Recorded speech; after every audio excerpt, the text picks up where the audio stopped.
Yes. And I'm sorry for the delay. All right, we will, 14 minutes late, call to order the Sun River Service District Managing Board for Thursday, September 18th, 2025. Welcome. Thank you to the public for attending.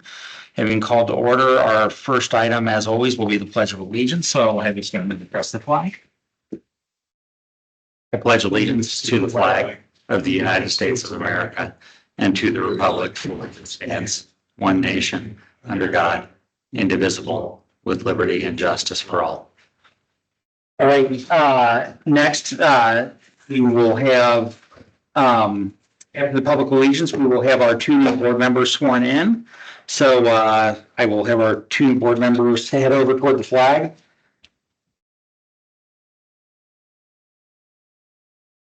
And where's the oath?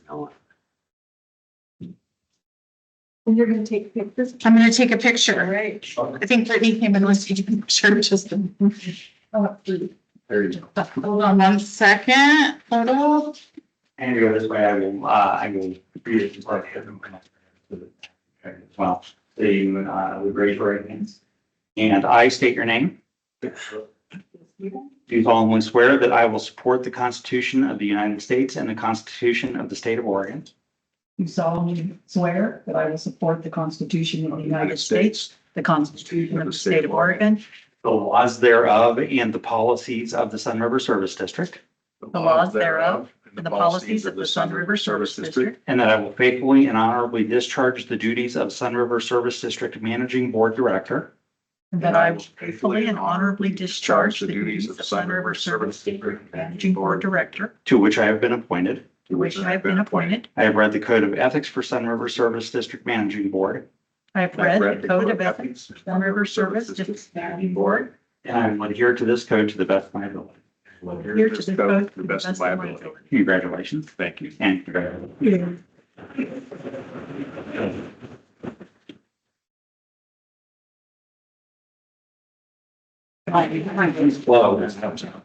Congratulations. I'll have some things for you to sign right after the meeting. Get John logged in. Okay. And we'll continue forward while we try and get Director Shoemaker in, but roll call would be Director here, Director Kelly, Director Stevens. Here. Chair is present. We have a quorum. Director Shoemaker will join us as soon as we can figure out how to let him. At this time, we will accept any, I should also acknowledge we have ex officio Snyder. Welcome. Thank you. And our two chiefs, our district admin, and PM Nelson is joining us for the first part of the meeting. So at this time, I will accept any public input. Do we have any public input in the room? Seeing none, do we have any public input online that we can't get anyone to join in?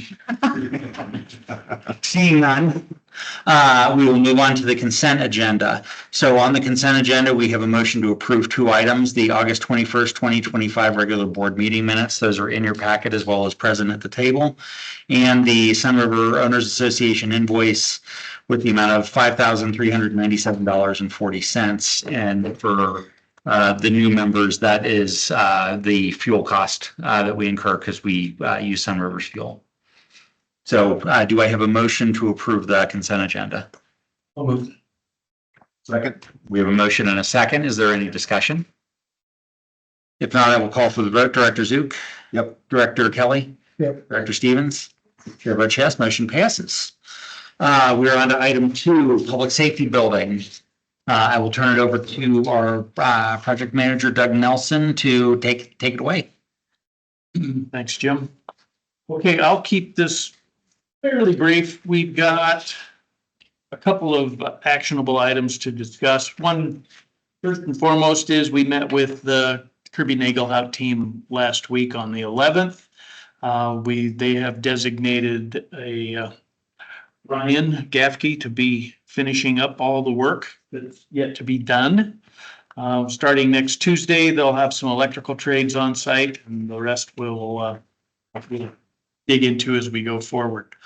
That and the South Apron project, the well drilling, or the driller was out and did his tests, and the geotechnical report is favorable to installing the dry well that we've prescripted for that area on the South Apron. That is good. And so we're move ahead. We did get a revised fee proposal from our civil and landscaping. They did not put in there the permitting aspects of it that will have to be followed up on. So they gave me a revised proposal. We can go through that. The other future project pending is changing out the door hardware in the police department booking, exterior door, and I believe they were on site yesterday. Correct. To kind of go through some hopefully last issues, and they'll give me a price to move forward. Sure, it would be kind of fun to have that door locked. I tell everybody, if you'd like to break out of jail, I've got one for you. So with that, I've got in this request to commit some new costs. We're gonna expand. Keep going. Okay, sorry. Additional sandbagging at the south apron. We've tested this install that's there and it's not long enough, so we're going to extend it over another 20 feet. So that'll take care of any of those big gully washers. We have shower doors on quoted. Those are about a 3-week lead time as well. And some fire extinguisher cabinets on the FD side. So I guess asking for approval of those with. We've got a deposit we'll have to pay, so I don't know how we want to proceed with that. Once he orders, he'll have a deposit on the shower door. So the total Bridgetown Builders cost, that you're asking to add committed costs is 18,790 and change. Okay.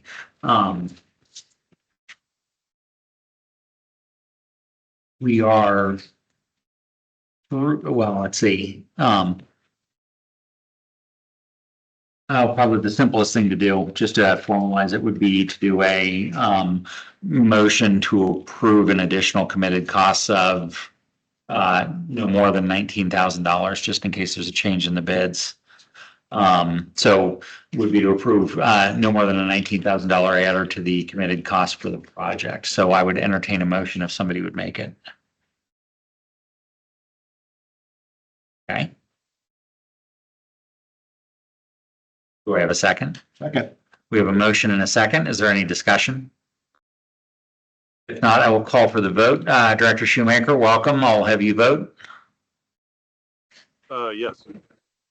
Director Zook? Yes. Director Kelly? Yes. Director Stevens? Yeah. Chair votes yes, motion passes. Chair, just point of clarification. So that was a motion for no more than $19,000 on. To add to, no, to, it's actually item. Yes, and 2C1, 2C1. yes. Okay, no more than $19,000 for two. Yeah, we're actually, we're a little out of order. We'll get back to the monthly. That's okay. I just want to make sure I'm entering it correctly. All right, and that puts our, I guess that's fine. All right, keep going. The next item will be the, getting the engineering for the south apron confirmed with the new proposal. Basically, you approved the 13.9 months ago. And we are now adding 4,475 to that amount. And I've included their proposal and contract for that small project in the packet. So approving that amount, and then I'll need a signature from the district, that agreement. And this is under 5,000? If it's under 5,000, we don't need an approval to make the change. Originally, when we started a couple years ago, financial policies were changed that all public safety building That is true. expenses need to be approved. Thank you.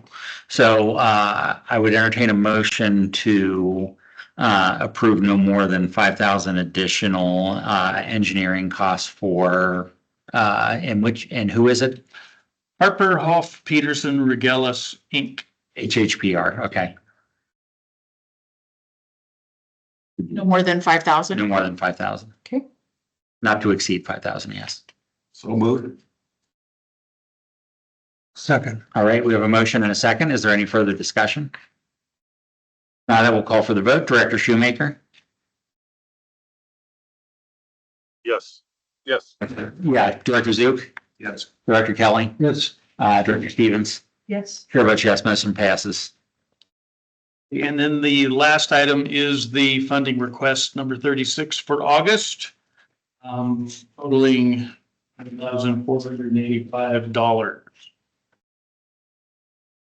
As I said to someone earlier, we used to be approving millions of dollars a month. Now we're down to $9,485 even. So it comes in, and so that's the new sign, which looks very nice. Thank you. The Bridge Hill Builders construction, your hourly rate, and the Systems West work that was done. Correct. Okay. I would entertain a motion to approve the 9485. I'll move. All right, we have a motion and a second. Any further discussion? Chair, just real quick, I just wanted to point that Doug usually isn't here for when we go over the financials, but when we originally budgeted for this fiscal year, we budgeted a total of only 14,000 for project administration, and with this, it'll only leave about $2,000 left. So I didn't know if the board needed to chat about the length of Doug's contract and if that needs to be reallocated. But we will go over that in the financials, but usually Doug doesn't stay till that point, because Yeah, I put them all under the building code this month, with the exception of Systems West, which is an old contract there, which they did. project administration is your invoice. I put fund code 710 on that, so this month it's listed under the construction, but yeah, you're right. Okay, well, thank you. Past practice is that all your invoices have always been in project administration, so instead of moving it to one where there's more money, that best practice is to keep it where it belongs and move the funds to support that area. Yeah, and I'm fine with that. So we can revise that code where it would go. And then, Well, so hang on. So we've got a motion and a second sitting. Let's Pardon. discuss this in a second. So let's call for the vote. John, will you go off mute? I'll ask Director Zook. Yes. All right, Director Shoemaker, Yes. Director Kelly, Yes. Director Stevens. Yes. Chair votes yes, motion passes. As to project administration, where do we think we are on this, Doug? I'm in no hurry for you to go away and us having to manage this. But where do you think we are on I can take a getting hard some of these items closed? take a harder look at it. It'll be at least this month getting through the final with Kirby team, and maybe next month to final everything out. And then we have a small break while we do the geotech and the civil engineering for the South Apron. So that's my plan. Hopefully by November, board meeting, we'll be wrapping everything up. Okay, so we have next month, we could actually approve an increase in administration fees if we needed to. If you could give us a better estimate as to what it is that we're gonna need through the end of the year to go do yeah, that. you bet. And then, because we'll approve it, then we can allocate his hours to it for next month. Does that work financially? Yeah. I'm gonna screw up next year's audit already. I think, yeah, if Doug can get me a real estimate of how much of the funds needed, to move forward, then it would be best to move those into those funds. Cause right now we only have 14,000 for that. Design and professional services, which one of these bills was 5,000. So there's not much left after that. So I need you to be able to look at the district's budget, which is different than yours. but that's the one we're held accountable with the state and the audit. And so if any of those you start to butt up against and we need more funds in those, let me know. And then, I mean, it's not a lot of work. We just need to do that on the front end to make adjustments. Originally, I had projected through the end of July and we were supposed to be done, but. Right. Yeah, well, so we just need it. Do that together. We're having fun. All right, so that motion has passed. We've already done the motion to approve the Bridgetown and HHPR. So are there any questions for PM Nelson on the public safety building itself? So just to reiterate a little bit, so we are starting to do the engineering on the south apron. Any work will probably be done in the spring at this point, correct? So we'll get through the winter with the sandbags and that standpipe sticking up for the snowplow to hit. The standpipe should be fixed. Okay. That was our discussion last week. Oh, good. Yeah. I don't want that sticking up for the snowplow to hit. Somebody will come out with that, so you're saying. That will generate a lot of ice up there. So then just a question. So then Ryan's here on site fixing that whole list of things right now. He'll be here starting Tuesday. Okay. I don't have any other projected dates. He's supposed to let us know whenever he's going to be on site. And so does he have the list of He was part of the. priority list? Yeah, we have the working list. Okay, except for the admin area. No, that's on me. Including you. I mean, I want you to work, I was gonna meet with you separately and talk about that door. Okay. But Well, and just to make sure there's all the other admin things on there too, because I didn't see him in the walkthrough. I was at a meeting. yeah, the door I know is on the list. There's a couple other admin items on the list. Let's make sure that. Bathroom lock, hardware, I mean, the list. On the floor. I think I sent you the list, did I not? Well, and then you said we'll talk later about the admin Yep. pieces. I just wanted you to Yeah, get what you need for that door. yes, I agree. But also, Okay. All right, if not, on to item 3, updated status of the SSD reserve study. So we're effectively still waiting for some final cost to roll in so that the reserve study can move forward, right? Yes. So, this has been kind of on hold. I think the 2 new board members got, the download from, former Director Ralston of where we are in the reserve study. It is something we want to complete. We just need some of these final numbers and activities to get done. So they have been on hold, but they've been, nicely patient with us waiting to get all this in. So we'll get those numbers and get the reserve study complete. Until then, it's a fun item on other business that we spend, or on old business that we spend 2 minutes on every meeting. so I'm sorry, there's no bids for the items yet. We're still waiting on each one of those bids. The reserve study, item 3. Right, but that's where we were waiting on, like the shower doors. It sounded like you had a quote for those and. I'm still waiting for the final numbers for the Cat Bay exhaust and the HVAC changes, because it's a poor design, where we've got that in the works with the Kirby team. And their final invoice. Right, but there was the list, that I'd send you with the individual pieces. So I was just curious, like the apron concrete replacement, the decon, stripping and polishing, all those pieces. Correct. Okay, so, ROM costs for those. We don't have quotes. okay, Yeah, so all those need to come in and for the most part, they probably almost, we can have bids to do them and the reservists might be able to go at it, but we've probably got to wait for a lot of that stuff to get done before we can actually get the reserve study locked. Correct. Um, Well, actually, we've got the ROM for the south apron. We can just roll it.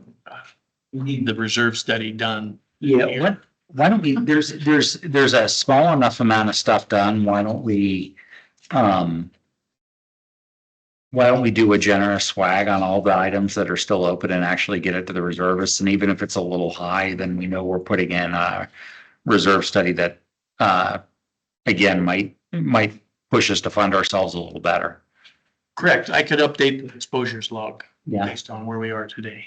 well, I'll just resend you this list. I mean, because I don't have the bandwidth to go through that log. So if I could just send you these 8 items that I just need a total number for again to get that. Yeah, and then. Because And then see if, and then once we get those, send it over to the reserve team and Correct. see if they've got enough information to then complete it. that, Yeah, it would be nice to get it off the agenda, yes. or more importantly, into our records. Okay, any additional questions on the reserve study? All right, we're on to item 4. You have in your packets a list of revised SSD policies. We did have a discussion on these in the board last month and had no changes to what was in there. So the financial policies that were in here, I believe, were still redlined, right? I don't believe so. I think I accepted all of those because I didn't hear any That's true. additional changes. So the final document should be in the packet. Yeah, so we have the final document. So we would be voting to approve resolution 2025-013 to accept the updated financial SSD policies.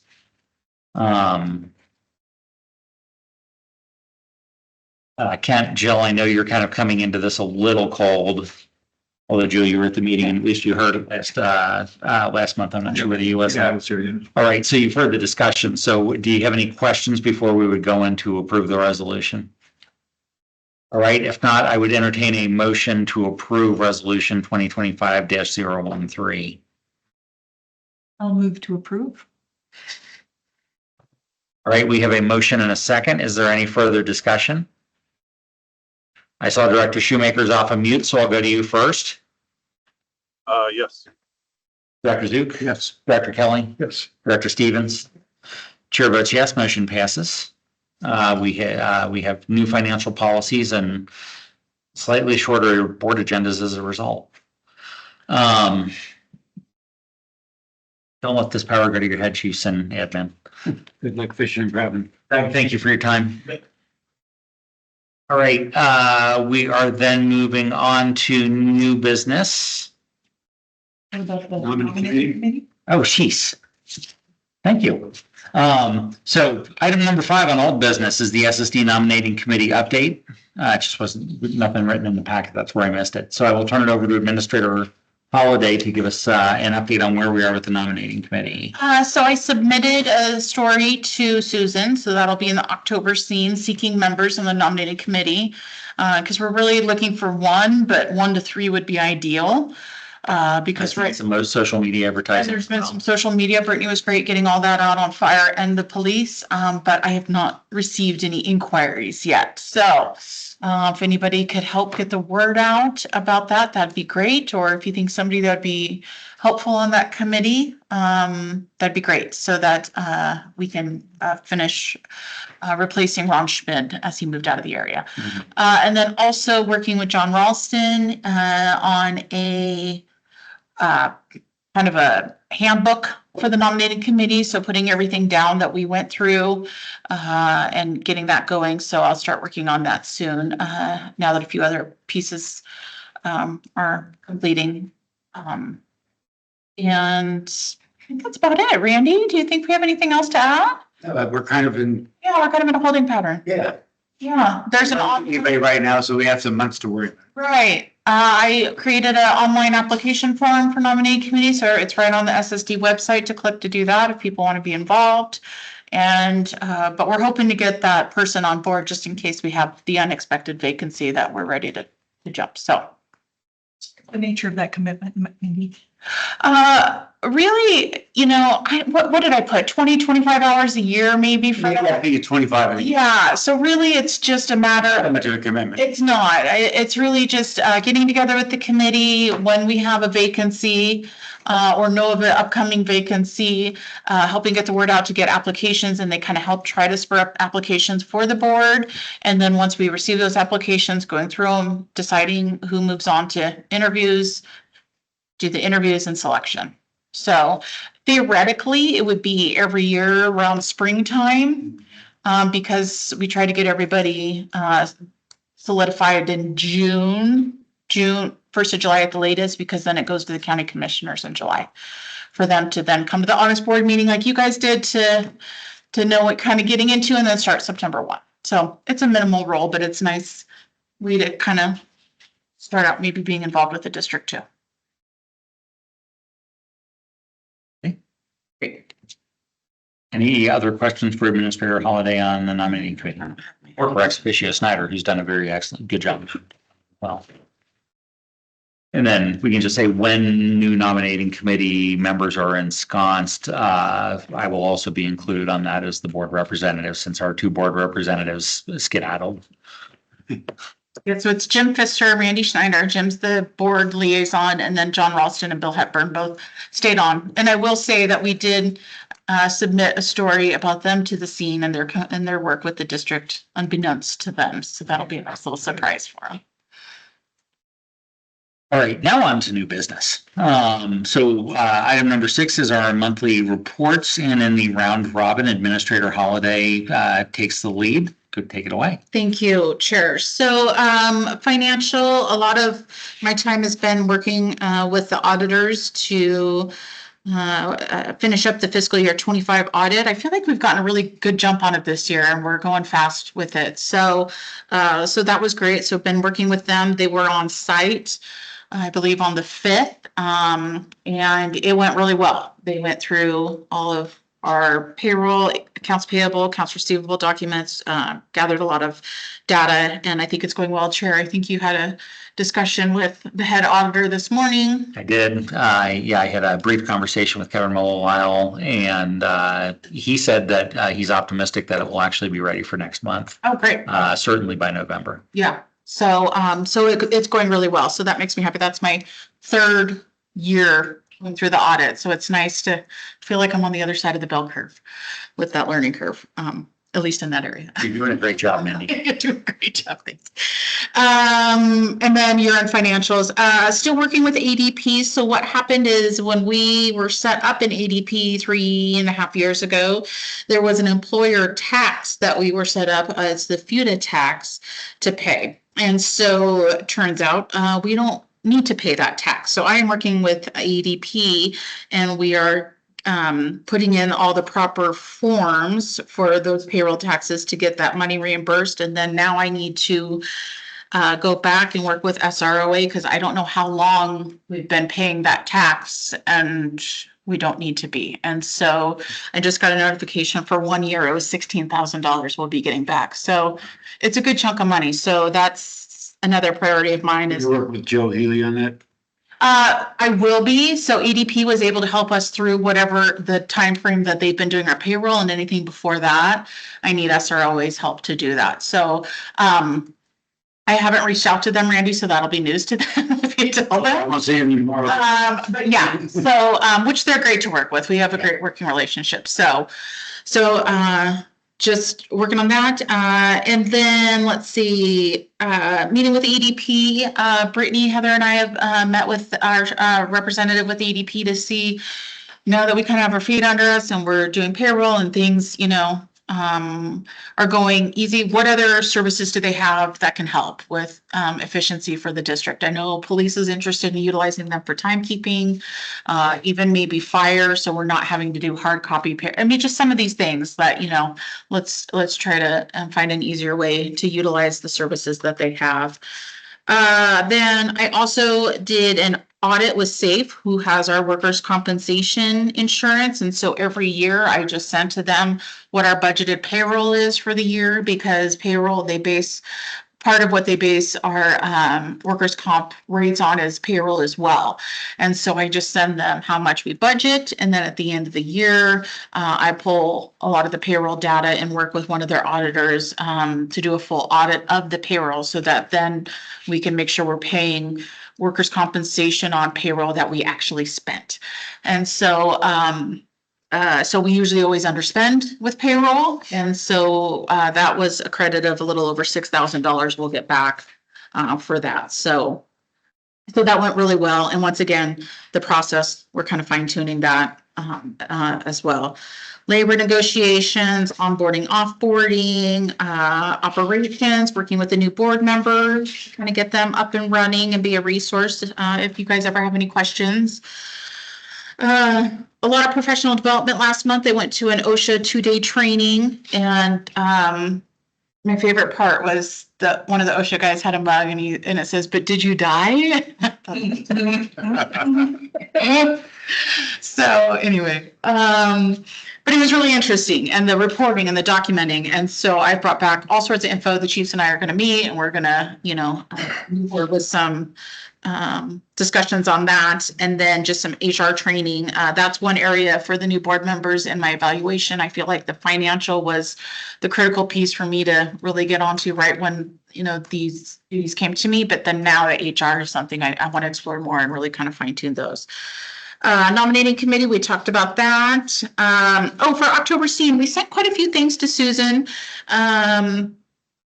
The feature for Ralston and Hepburn, the nominating committee opening, also just the SSD board information. I wanted to really get out there that our agenda and the board packet of materials is available on the website. So people know to look for that so they can be seeing as a public agency everything that you guys have available to you. With the caveat of obviously executive session, and if there is any employee name specific information, I'd be redacting that as well. And then also, Chief wrote a great story about Van Meter going up for FBI Academy. National Academy. So that'll be in there as well. So kind of fun. And then I think Jim Bennett did a story and he included the guys that went on that conflagration fire, Chief, too. So we're gonna have a lot of stuff in October. If it all fits, I don't know. We just send it to Susan and she'll find a spot if she can. The gallery stuff she can cut. Yeah, she can cut the gallery section. Speaking of the professional photos, that's something that I have been interested in doing and budgeted for is to have someone come in and actually take professional photos of board and staff to have on the website, and then also just to have on display, I think in the front lobby. I think it would be really helpful if people come in and they see, here's the board, here are the chiefs, and have nice professional photos. Also just to have them so that if we send a press release out and things, my marketing brain kind of thinks about that. So I am working with a photographer. I didn't quite budget enough, so we might just be doing board and executive staff, and then doing, I would like in the break room for the admin area, we've got a huge wall. I would love to do the same thing, but then have pictures of all the staff as well. And maybe that's more of an iPhone kind of situation. Just so that I know that's a hub for us, and a lot of people don't know other people. They never work that side of the week or something, between fire and police. So I think it'd be nice just to have pictures of everybody. So that's something I'm looking towards. If you want to scare a bunch of people away, take a picture of me and hang it where they can see it. And then, of course, I'll work with Jim to figure out where to move or so where we can put that. But I thought that would be a nice addition to the lobby. So anyway. Any question for you? Yes, ma'am. On the EDP, there were some taxes that were Yes. collected perhaps. Were people's paychecks affected by those? Or No, thank goodness. It's an employer only tax. Yeah.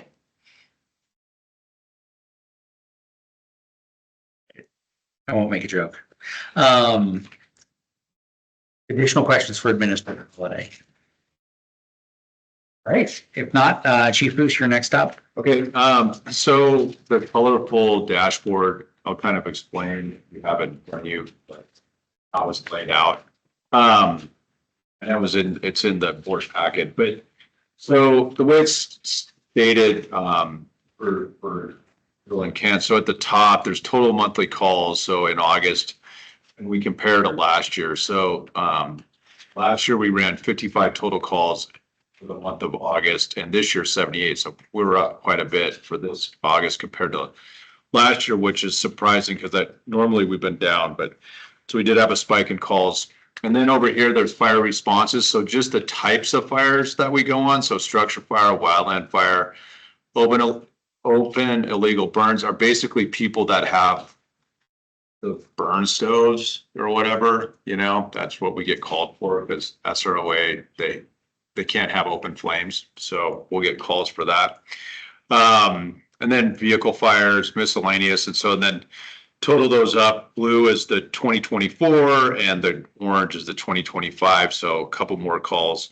Then over response time. So turnout time is when we get dispatched to when the vehicle physically leaves the station. So our turnout time compared to 2024 is about identical. And then response time is the time when we leave the station till when we arrive at the residence or wherever we're going. That is down from last year. It was 9 minutes last year. This year, just over 7 minutes.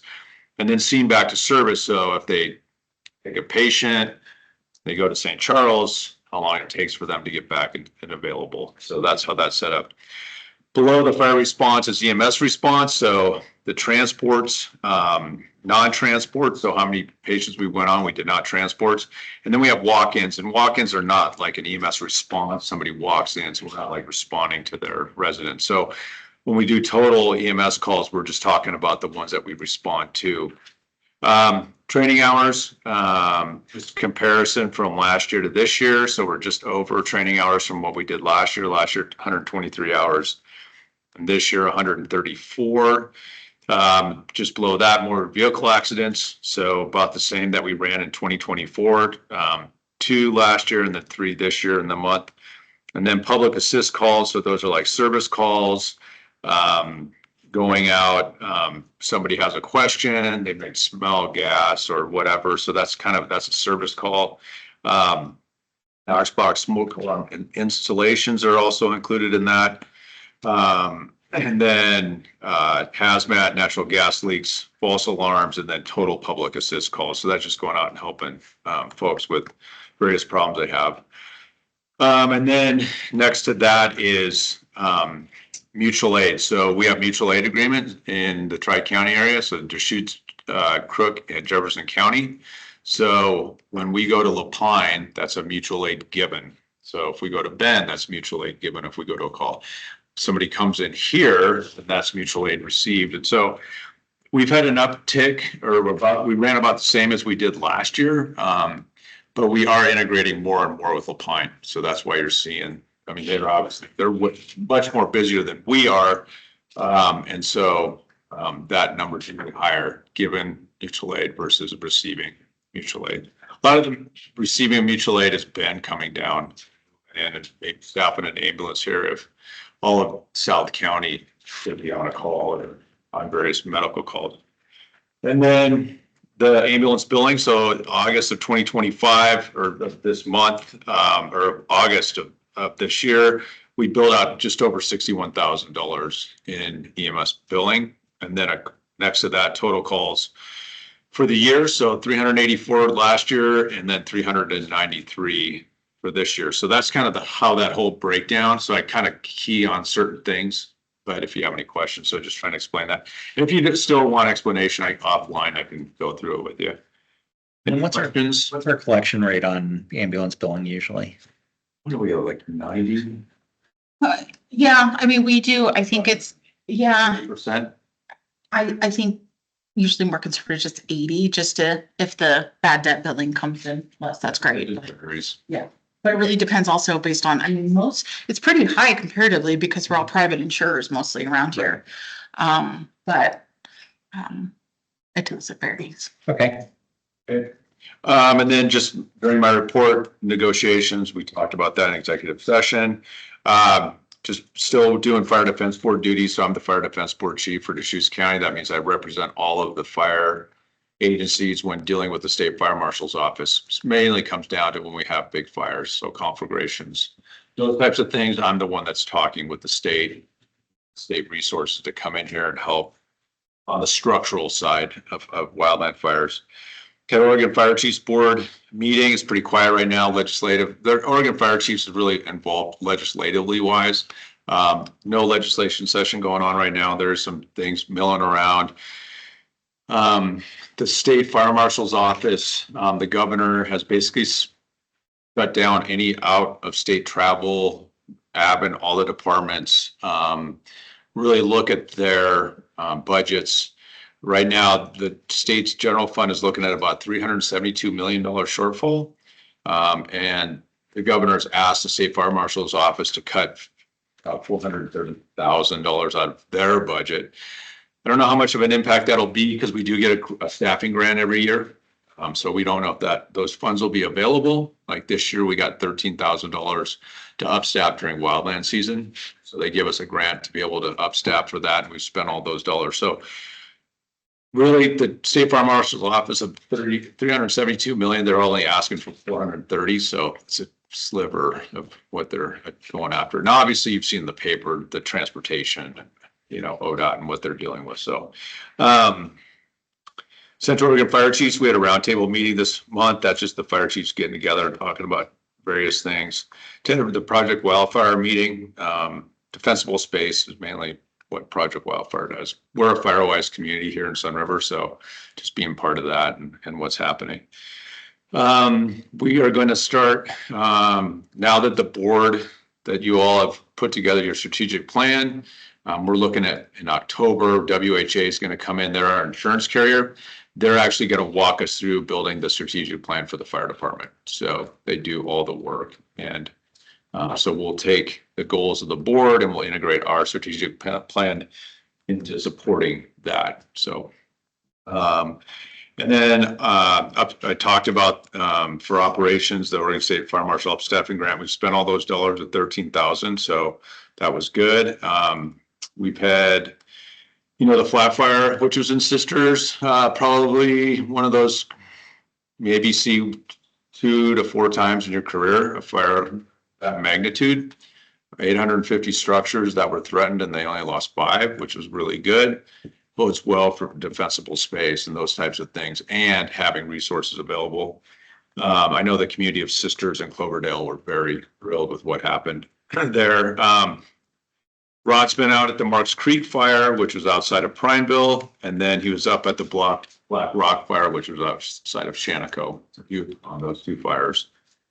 And then we also had physician advisor training, so we have to have a physician advisor. We have to operate underneath their license. Every transporting or ambulance agency you have to have an oversight physician. So once a month, they come in and provide training to our guys, go through cases, different falls and those types of things.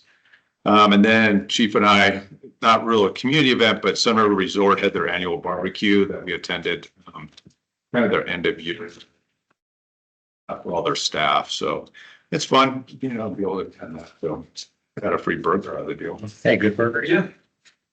Anyways, that's the end of my report, unless you have any questions. Observation as you do the strategic plan, what would be nice would be building the metrics for annual indicators. So as you do the strategic plan, we used to do some fairly complex metrics, and I think they were probably a little too in-depth and detailed, and then weren't tracked all that well. But just getting down to here's 5 key metrics that we view this fiscal year that need to get accomplished would be good to have and good track and report to the board. Additional questions for Chief Boos? All right. Once we got started, we're flying along. Let's get to Sun River PD monthly update. Thank you, Chair. Good afternoon, everybody. Starting with the dashboard and our calls for service, 898 calls in the month of August, which is up substantially, really, from August of 2024. And across the board, they're up in all categories, but most notably in the non-emergency calls and the self-initiated activity, especially the self-initiated activity. And I think that can really be accounted for largely by an increase in staffing and the increase in the number of bike patrol that we had out this summer. The next chart over, looking at the SRPD community numbers, again, across the board, for the most part, calls are up. The 2 large ones you see, other rules, which is really going to be HOA violations and community policing. And that will be, again, I think largely due to staffing and, again, the police officers out there taking initiative to make contact with the community during the summer months. And it's a little bit interesting to hear the fire chiefs report that their calls were up. I don't find it super coincidental that our calls are also up over 2024. I would be interested to see, maybe checking, and maybe the occupancy rates for town were up this August over last August. I think that there might be something there. Yeah, I will say, I'm locked out of my county accounts, so I haven't seen the TRT rates as they rolled through, but the TRT has been up significantly this year from last year. Or from prior years. And so I think we were seeing a rebound, and businesses are anecdotally seeing that as well. So we are seeing a bunch coming back, but it is nice to note the focus on community policing and some of the rules enforcement. We're responding to what the homeowners association's been asking. Of the 58 investigations that were taken in the month of August, 11 of those were outside of Sun River. Getting to the calls for service in Caldera Springs and Crosswater, a little bit higher this month than what we usually see. 31 calls for service. Of those, 26 were handled by Sun River Police, 4 by the Sheriff's Department, one of them by both the Sheriff's Department and Sun River PD. As you notice, again, it's a slightly artificially inflated, mostly because of self-initiated activity.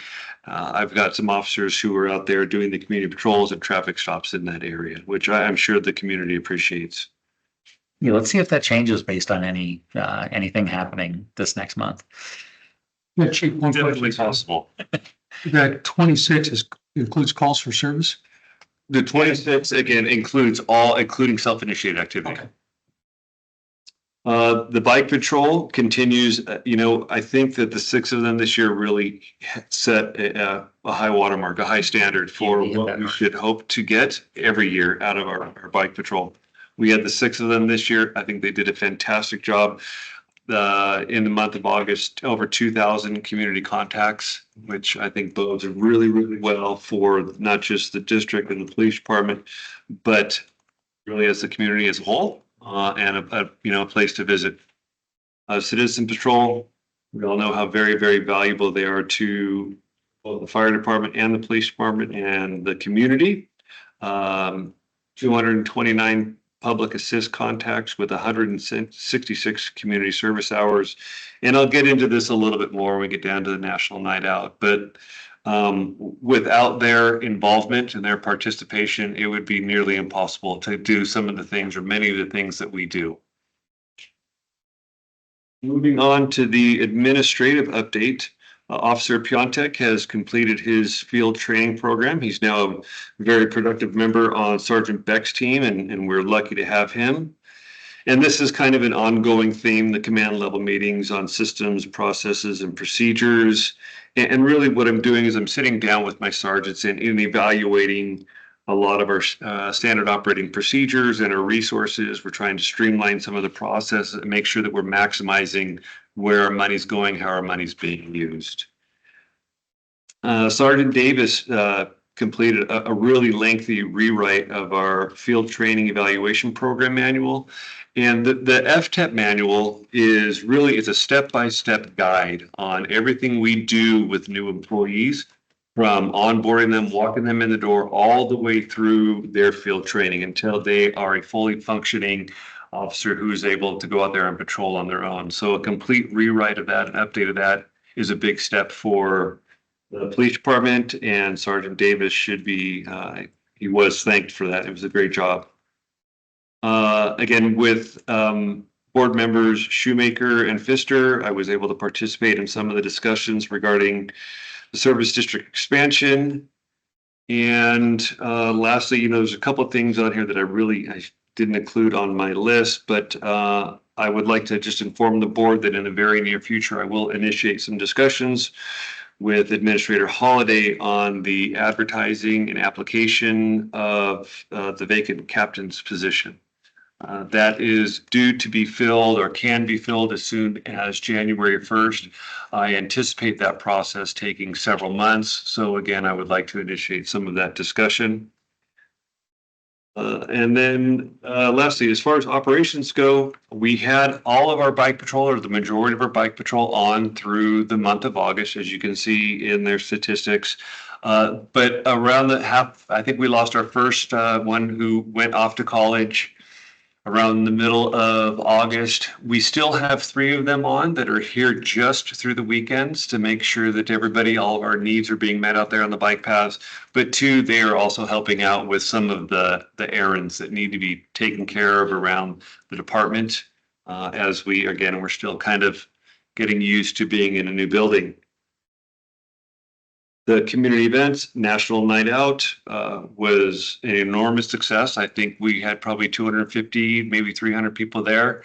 That was put on by both the police department and the fire department. And again, events like that can't be handled without the Citizen Patrol. They were out there. Doug was out there making sure that everybody was minding their P's and Q's and tracking every step we took. So again, much appreciated.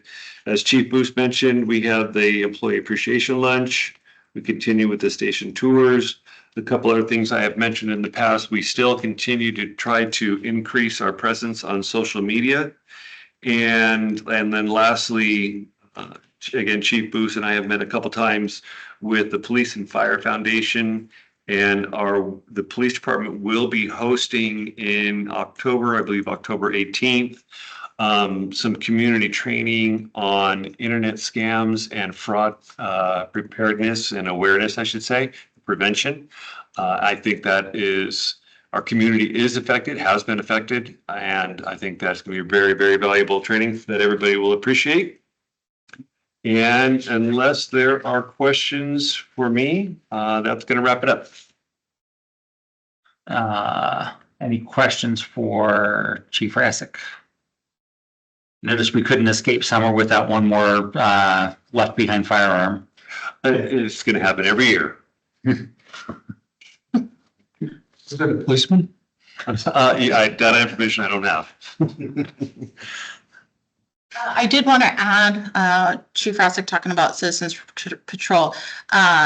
Brittany and Heather reached out to Citizens Patrol to help with, until I figure out what we need for that middle seat for the SSD executive assistant. Afternoons are tough for Brittany, Heather, and I because we all have kids and picking up and shuttling to soccer. And so we reached out to Citizens Patrol and had a great turnout of people to kind of come in and what do you need and kind of learning what that position would be to maybe have a couple days a week where between like 2 and 4, there's a Citizens Patrol volunteer sitting in that front window answering phones and helping people. So that gives the 3 of us a little bit more leeway to run and grab a kid and come back and that sort of stuff. So we're working through that, but Brittany and Heather did a great job with that meeting and kind of getting the ball rolling. Another way that we're very fortunate to have that group. Yeah, it's very good to have the volunteers that we have. They've been engaged for a long time. All right, additional questions? All right, if not, we will move on to item 7. Earlier in an executive session, we did get a summary of the current labor negotiations with both fire and police, but specifically over the fire contract. You have the tentative contract in your packet, and I would entertain a motion to approve a resolution to approve resolution 2025-014. Oh, no, sorry, wrong one. It's just your signature. Oh, it's just signature. I'm kind of reading ahead today. I need new glasses apparently. So, motion to approve the chair's signature on the fire 2025 to 2029 4-year collective bargaining agreement. I'll move. We have a motion. Do we have a second? Second. We have a motion and a second. Any discussion? Again, we don't talk much about what we did in executive session, but this is a 4-year agreement, collective bargaining with the with our fire labor team. It's a fair and hard negotiated agreement on both sides, I think it's worthwhile that we did have, like I said, did get through some positive negotiations in the end to get to where we are. Any other discussion? If not, I will call for the vote. John, you can go off mute and I will start with Director Zook. Yes. Director Kelly, Yes. Director Stevens, Yes. Director Shoemaker, Yes. and chair votes yes, motion passes. We will wait for fire. I don't believe fire's voted yet, have they? I think Monday or Tuesday. Okay. But you can let them know where we are. And so my signature will be on that when they're ready. Thank you. Okay. Get to the right number, Jim. Item number 8, discussion for and nominations for SSD board chair, vice chair, treasurer, and then we actually already have a finance committee member from the board. That's Director Kelly. You're stuck with that. Sorry, Denny. It's a year, it's a year. Yeah. It's only a year. Is it a year? Oh, okay. Maybe you're not stuck with it if you can slip somebody. Sorry. Not leaving the meeting till this is resolved.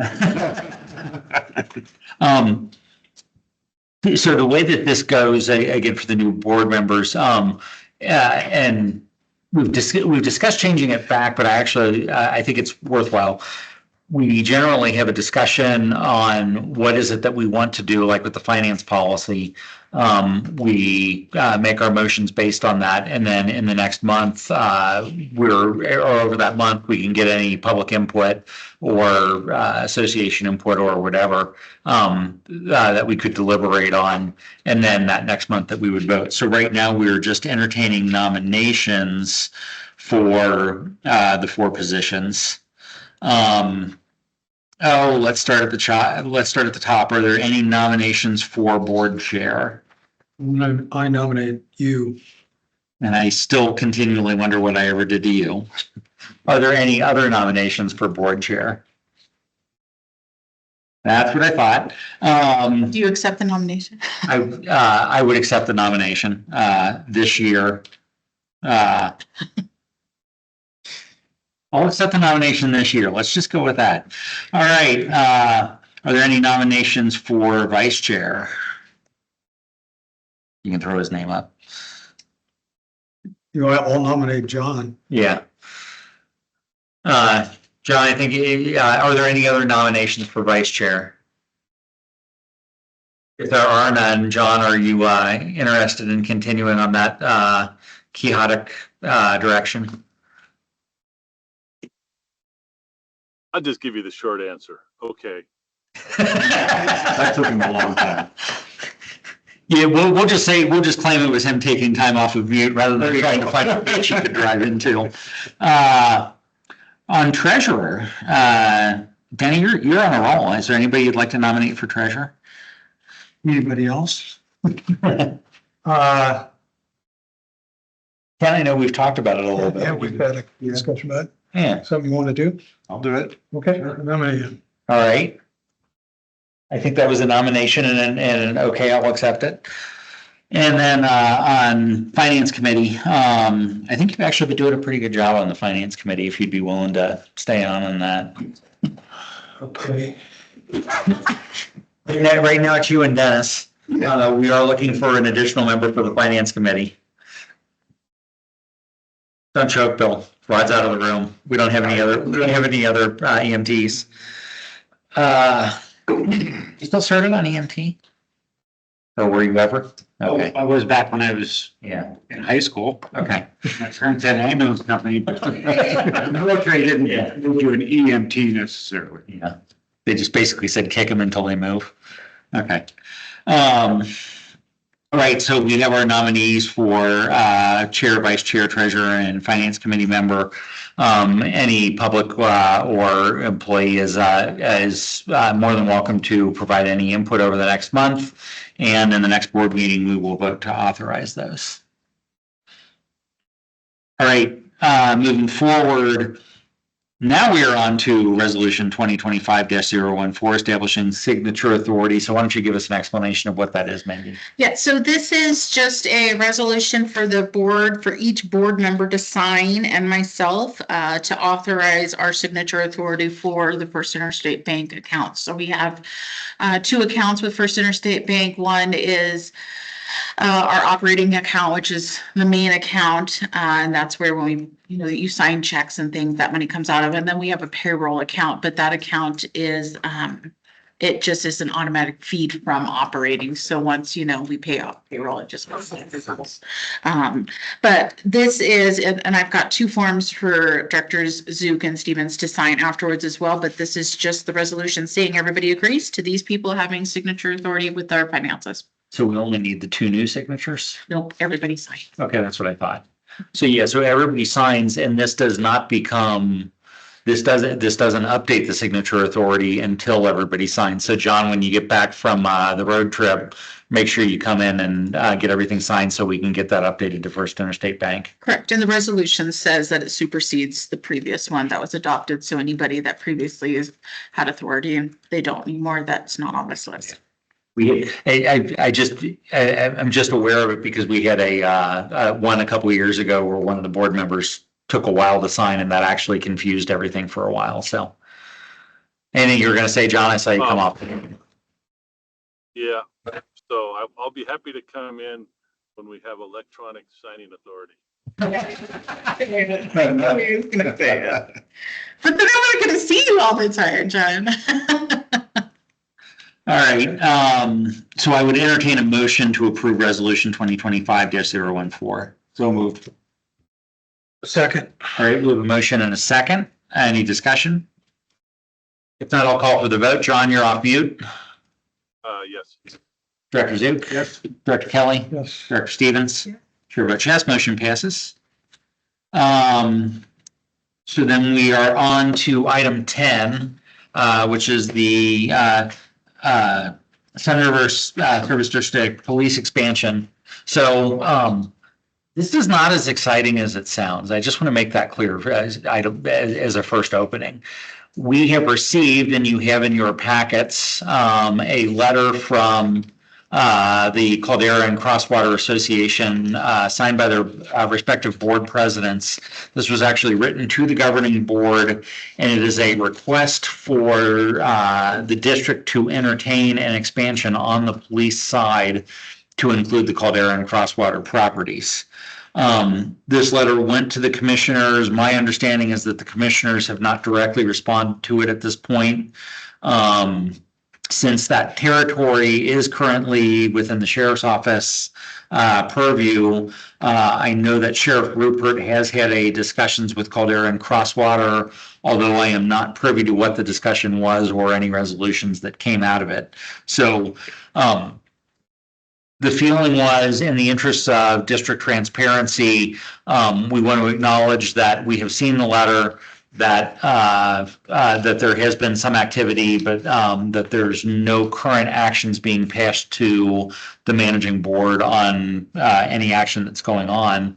I want to make sure that we're all aware of it and have an opportunity to answer any questions as to what's going on. And then Chief Rassick and I will be at the Sun River Owners Association board, along with ex officio Snyder, to report on this tomorrow, just so that SROA is aware of what's going on. So, they already are. Yeah. I'm not sure that there's a huge surprise one way or another. There have always been kind of below the covers conversations that have been going on for years on should there be an expansion? What would that expansion look like? Where would it go? I think the simple thing is this would be the request is a police only expansion. The thing that I want to reinforce more than anything else, and that we need to be aware of, is we are the Sun River Service District. Our responsibility is to serve the citizens of Sun River, and that would be where we would start. I got a caution recently on, beware that could come back and bite you, but let's just face it, we are the Sun River Service District, and let's make sure that we're focused there first. Any questions that the board or anybody would have at this time? Is there any sort of timeline established for moving forward? The request from Caldera was they would like to take it to a vote next May. And it would be a pretty complicated vote if it would move to vote. There's no reason why it couldn't happen, but there would need to be some activity moving forward pretty fast. What I'll say is I did have an offhand conversation with one of the county commissioners, but there wasn't really, again, any action, and there's certainly nothing coming from the governing board to us to go take any actions or do any investigations at this point. Yeah, Can I just confirm that the vote would just be the three communities, not a countywide vote? it is. Per my understanding from past conversations with David Doyle at County Council, It is a vote of the communities, and it is actually it's a multifaceted vote. The existing Sun River Service District would have to vote to approve an expansion, a possible expansion. And then the communities that would be in the expansion would have a separate vote that would de-annex from the existing law enforcement district that serves them and annex to the Sun River Service District. It's unclear as to whether that's 2 or 3 votes, or on 1 or 2 votes on that part. So there's a Sun River vote of the voters, of registered voters in Sun River, be clear. And then there is a Caldera crosswalk. Registered voters, not owners. Just registered voters. There are other ways to do annexations that could involve all of the owners. But those would be more difficult, and I don't know if they could be done on a partial expansion. This would be a countywide vote. No, this would not be a countywide vote. It's just of the involved citizens that are involved in the district. There's a bunch of wet spaghetti in the air. I'm not sure what's going to stick to the wall. There's my summary. Okay. Further questions? All right. It'll probably take about that long. Actually, it'll probably take a little longer. You have a lot of questions. Y'all, I should say, have a lot of questions. All right, if not, we will move forward and let's go to item 11, the August 2025 financials. Those are in your packet, and we also have printed copies here, and I will turn it over to Administrator Holliday. Sure. An update. And I apologize, those were late. I received from the accountant last night, and I just want to say there, I did see, I'm going to request the board table voting on these until next month, because it looks like in the police area, now that I've had some time to really dive into them, there were some areas that were charged to certain GLs that should be moved to other GLs. So I'll get to that area, but there's some discrepancies there that I'll work on fixing. So next month, if we could just approve both the months at the same time. Okay. That would So be. I'll go over them and we can Yep. what's going on. Yep. So just real quick snapshot. So what I did, and for the new board members, what I like to do off to the right is for the receivables, it's green, for the expenses, it's red. But if I try to figure out what percentage we're at in the fiscal year. So this is the second month, so we're at about 16.67% through the fiscal year. So I highlight if there's an area that's more than that, just to kind of see what's going on. And so for the receivables, I always do green, because if we're higher than expected, that's good. And so the 2 areas I wanted to point out were the contracts we received from SROA. They're really great about getting those to us right away. Make a note of that. I'm sorry, real quick. Yeah, we can make a note that Director Shoemaker headed out at 2:21. So they do those right away in July. So we received the contracted amount for bike patrol as well as rules and regulations enforcement from SROA. Then to move to page 2, that's where I separated out. And I just want to be clear, I receive, so we contract out with Chris Martin Associates. It's an accounting firm in Bend, and Leanne's our main accountant. And so she does a portion of our finances, just so that there's the separation of duties for our financial policies. And one of the things that she does is she reconciles the bank statements and puts together the financials for the board. However, when she sends them to me, they're an Excel document, and all I do to alter those is just add the headings, like police department, and then the red formatting off to the side. So just, to share that I don't alter anything else. We don't touch the numbers. We don't touch the numbers. So anyway, so this is this morning I was able to kind of go through, and so there are some areas. The executive assistant for police department, that's higher than expected in personnel on that first section. And that's because there was some overlap between the previous executive assistant and Brittany moving to that role for training. But like I said, there's quite a few in materials and services that I want to go through and make sure that those were allocated to the correct areas. And I've already talked to Chief Rassick about that. The other piece that you'll notice His workers' comp, it's at 91%. We pay that annually. And so when we budgeted for that last year, we had a significant increase. And so you'll see that that one's 91% for the police portion. Fire portion is a little over 100. The admin's a little under 100%. And so it all kind of evens out. So how much the board was pretty wanted to overestimate versus underestimate because that was a rather large bill. So it looks like we were pretty right on track for that. So you'll see some changes for next month. And then the next sheet is fire department. And the one area in their department salaries you'll see is the overtime. And so that's attributed to the conflagration fires. And so the second page or the attachment in your document, or the second attachment, is the breakout of conflagration fires that goes into that. So you'll see fiscal year 25 as well as fiscal year 26 on the back in the Excel document that's attached. So for fiscal year 25, we have received all the funds except Tropical Storm Helene. And so as you can see, it was a really busy summer last summer. That's the only one we have not received.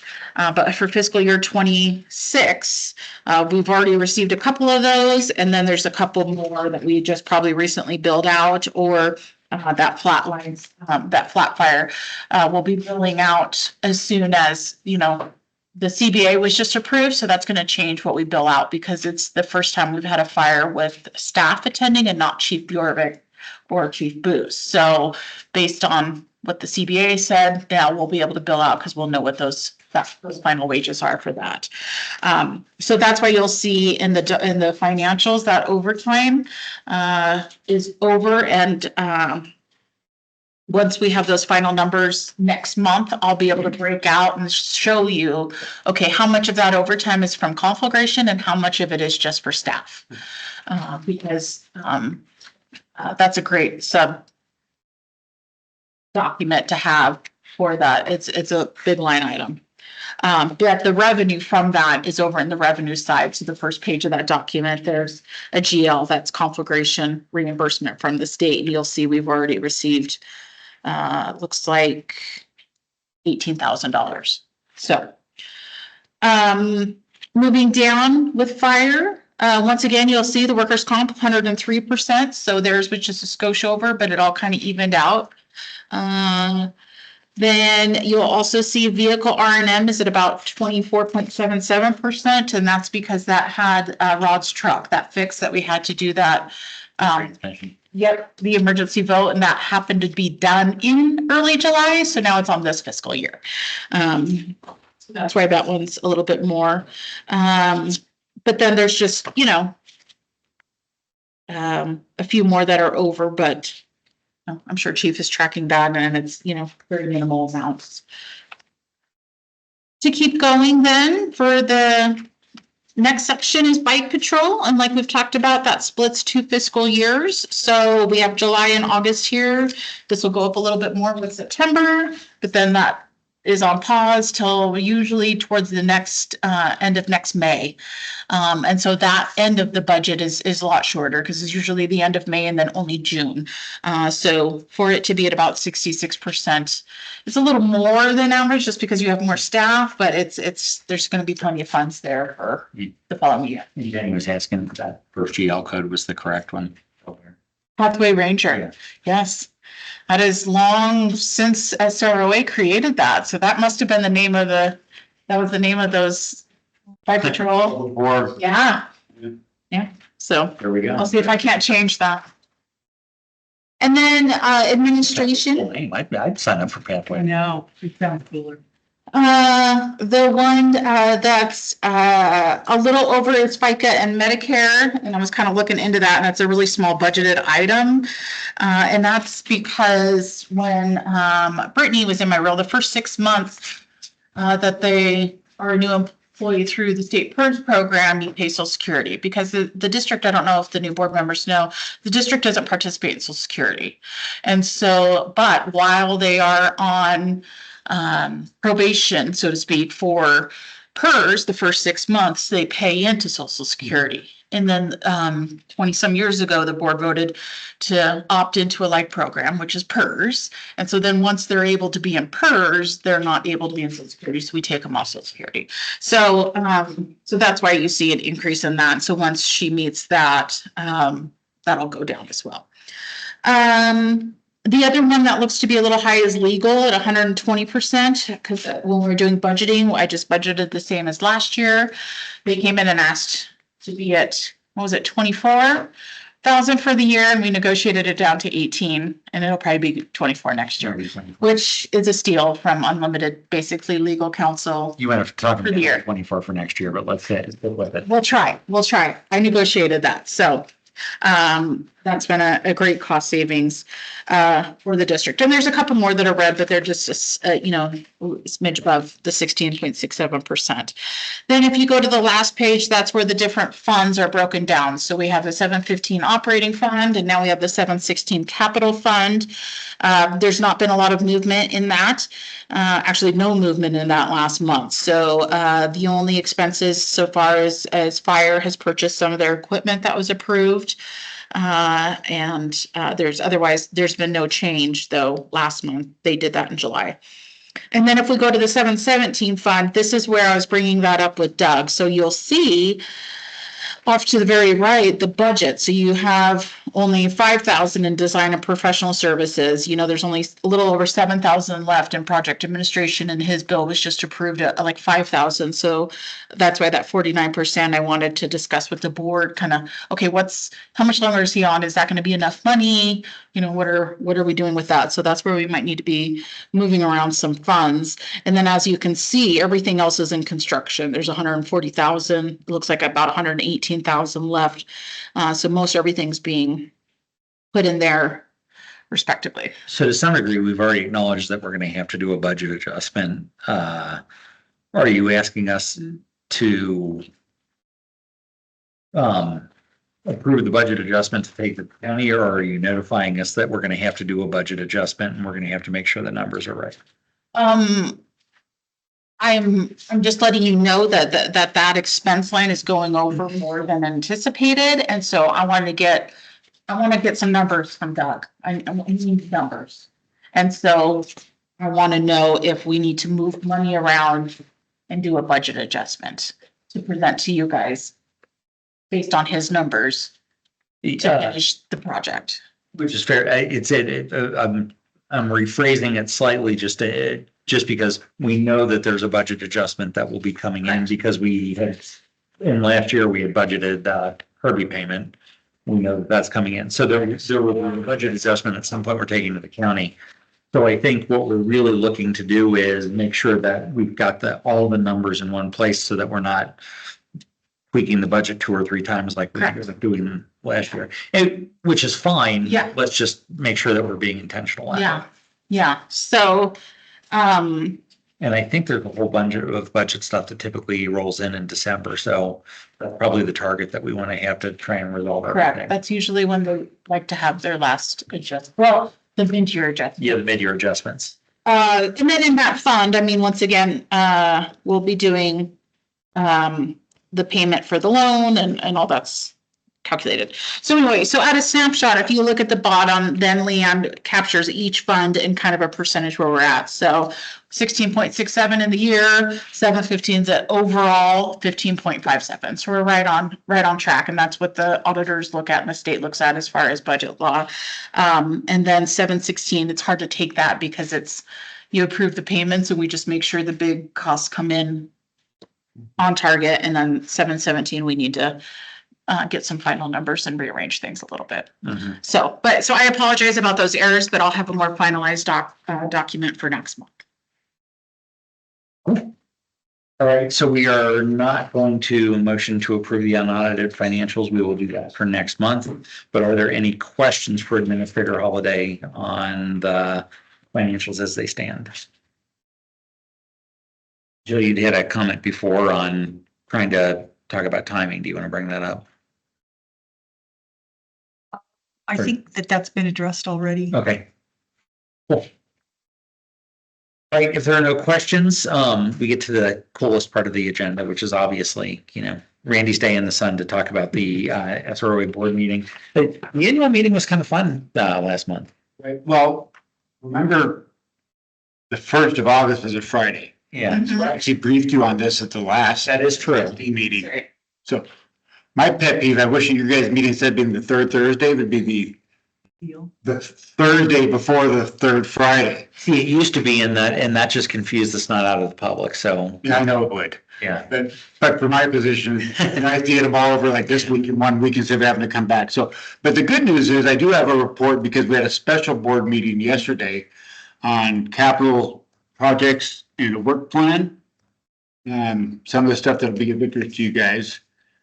The big one that, and all the board members was on the top of their list was the pathway between circles 2 and 3, which has been in the works since 1985. At least.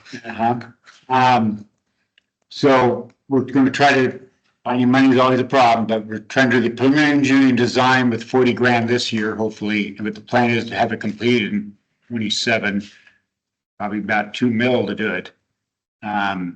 So that was the number one thing that already came through that'd be definitely of interest to you. They're doing some pathway realignment out by Cardinal Landing Bridge because of erosion issues. Making a couple of regional parks, one at Cottonwood where the dog park is now, another one now down by Meadow where the tennis courts are there by the business park, and then upgrading Fort Rock Park. Redoing some stuff at Sharp, more sunshades and all kinds of stuff. Not really of interest to you guys. They're talking about, people have started coming to Cottonwood more now. You come into the main road, there's the beautiful fountain stuff. There's nothing at Cottonwood. They're talking about making some sort of a welcome thing with the, bricks or a sign or something, coming into Sun River. There's still a banner out there. There is, no, this would be right after the tracks. And there's also some discussion with was not this, but we talked about maybe in the future, it'd be nice to have a circle there at the Imnahas. Mostly my pet peeve is for speed control. Because how many people, even if they do slow down to 25, by the time they get down to the store, they're back to 40. There had been talk about, I recall there had been talk about the circle, and there was actually a little concern about the grade of the road coming in. It's going to be an interesting, that's that circle would turn in. That's why it's not on 26's plan. It might be on 27 or 28's plan. The other one that would be of interest to you guys is that our Pathway Safety Task Force came out with we want to have an ambassador program, which would be basically volunteers from Sun River to sit in places. And it's not just the bike patrol, but to educate guests of e-bike rules and what you can have on the pass and so forth. So it might be kind of a little duplication of the system patrol and the bike patrol, but it would be another resource. And that's probably something we want to talk about when we do get the rules enforcement meeting going, and I know that's working to be scheduled. Yeah. I think we need to, SROA's more than welcome to do however, or do whatever it wants, but one of the things that we spend a lot of time with on bike patrol and also on the volunteer patrol is citizens' rights, Fourth Amendment protections, other things like that. So we want to make sure, we probably want to make sure that you just understand what kind of training is going to need to go into those ambassadors so that you don't accidentally get sued for a lot of money. Right. So they don't try to, Did I say that? be a ticket. Understanding the difference, your right to stop and talk to somebody for what is a civil Dialogue. enforcement versus a claim. Well, they wouldn't be allowed to stop people. It would just be a kiosk set up probably with maps and education. It would be, I know your bike patrol can't actually do enforcement either. They cannot enforce the ORS sections. Yeah, I know that. Yeah. It's just That's another issue we can talk about some other time.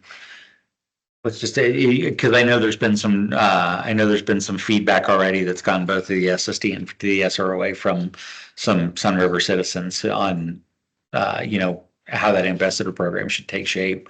So let's just make sure we're all on the same page as And that's why I brought it up. Yeah, it's something that's going to involve you guys as much. But we'd love to have more education on the paths because then that makes the enforcement on the paths a little easier. Sure. Are the rental companies and rentals through the lodge, are they putting out information about the rules? You know, so when somebody rents a place, that all the rental companies are saying, hey, here's the rules of some rules. You know, I don't really know the answer. That's a good question. Similarly to that, the bike. Huh? Like, yeah, you don't do it a little bit, but they don't all do it because we can't make them do it. Right. Similarly, the bike rental companies, which are separate, Yes. they could hand out very helpful information. Yeah, they do. They They have do that, that. which has all the rules. Yeah. I mean, and again, we're advanced from where we were. There were some questions for a while on whether the bike rental companies were actually renting illegal e-bikes for a while, but I think we managed to figure out work our way through that. So, And the last thing that everybody talked about is the wildfire safety. Obviously, we're, our latitude reduction is important. I mean, we're very lucky right now. There's no smoke, but been a good year so far. Let's keep it up. exactly. Anyway, that's all I got. I thought I heard that there was a change, but I didn't get confirmation today. But I thought I heard there was a change in the board officers at SROA.